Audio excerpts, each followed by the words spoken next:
the Old Pre-Meds Podcast, session number 45.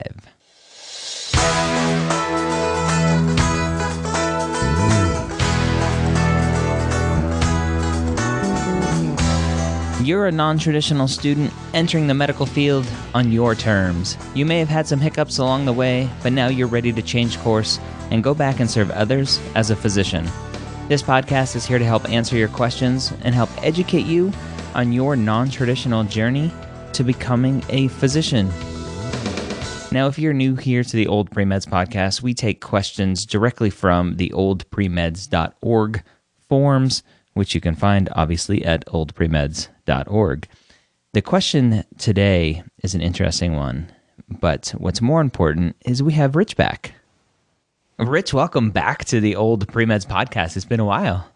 It has been a while, and how are you doing today, Dr. Ryan? I'm doing well. I've been flying solo here on the podcast, answering all these questions all by myself, but I've been keeping a little bit of you in my answer. So hopefully we keep going here in the same voice as we answer some more questions today. Sounds good. So the question here was posted by somebody that says, new to the form, need advice, which is a very common kind of introduction on the Old Pre-Meds forum.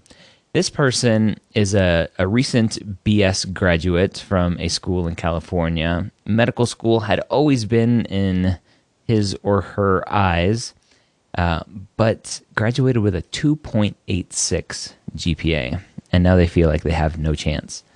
What's interesting here is it says, I very foolishly took too many units as I was worried that I would not be able to graduate in 4 years. By the time I realized my foolishness, it was too late to do anything. So that's a little red flag goes up in my head when I read that. But they got some bad grades in Gen Chem and OChem, getting some Ds, had to repeat those, and still didn't do well in the repeats, got a B in Gen Chem and C in OChem.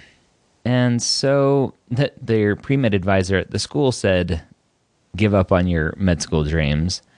They're still volunteering, still want to go to med school, and they're looking at taking a post-bacc. They haven't taken the MCAT yet, but they found that the post-baccs, their GPA qualifications are too high for what his or her GPA is. So I guess the question here is, what is a student supposed to do when they have a low GPA like this and they are looking for a post-bacc, but the post-bacc, most post-baccs have requirements for minimum GPAs.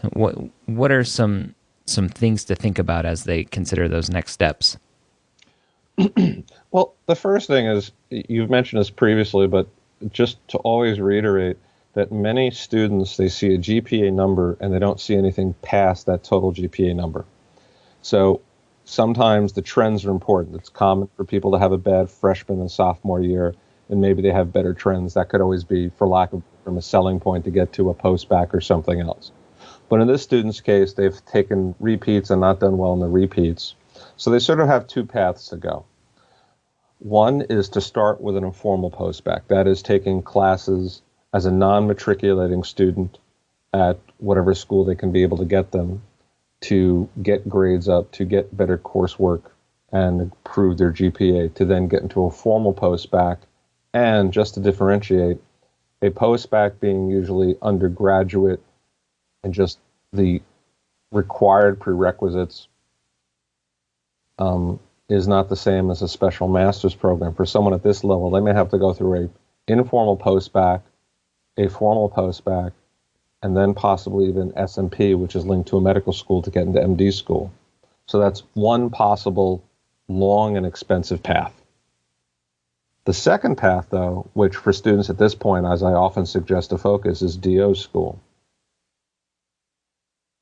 The advantage of DO school is the repeats can be done again, and they will only count the last retake in your GPA for school. So even though the person, say, got a D in OChem, repeated, got a B, they can still take it again and get an A, and that A will be counted as GPA. The schools will know that you repeated, but the GPA they consider for entrance will be that.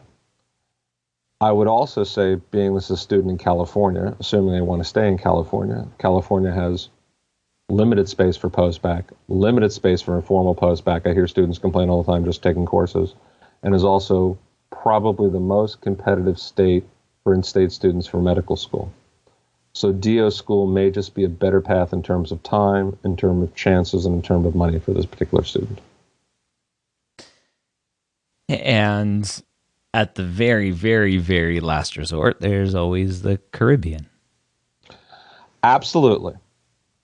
My advice, though, for people to Caribbean, and it's not to say, and let's say clear about this. I've personally been treated by Caribbean doctors, have been cut open by them. It's not the quality of medical education. It's not my point when I always get very hesitant about the Caribbean.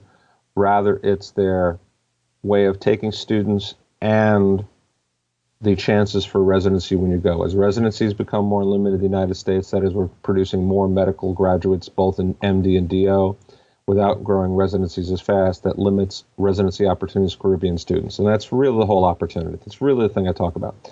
They really should not think about the Caribbean until they've gone through 2 complete cycles, both MD and DO, with a break in between for repair and enhancement.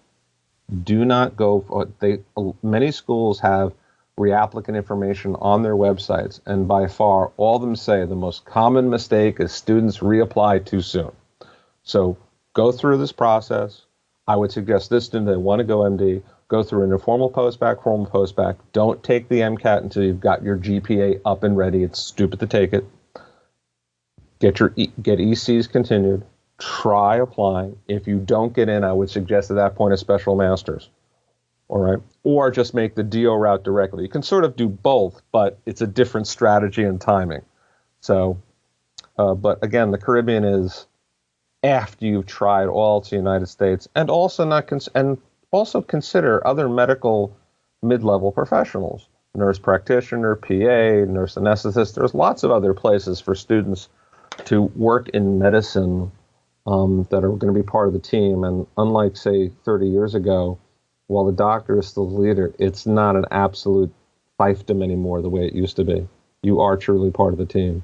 All right. There is the answer for that poster. If you have questions that you would potentially like answered here on the Old Pre-Meds podcast, go sign up for a free account over at oldpremeds.org. Click on the forms button and register for an account. It's an awesome community, great discussions. Again, that's oldpremeds.org. I hope you got some useful information out of the podcast today.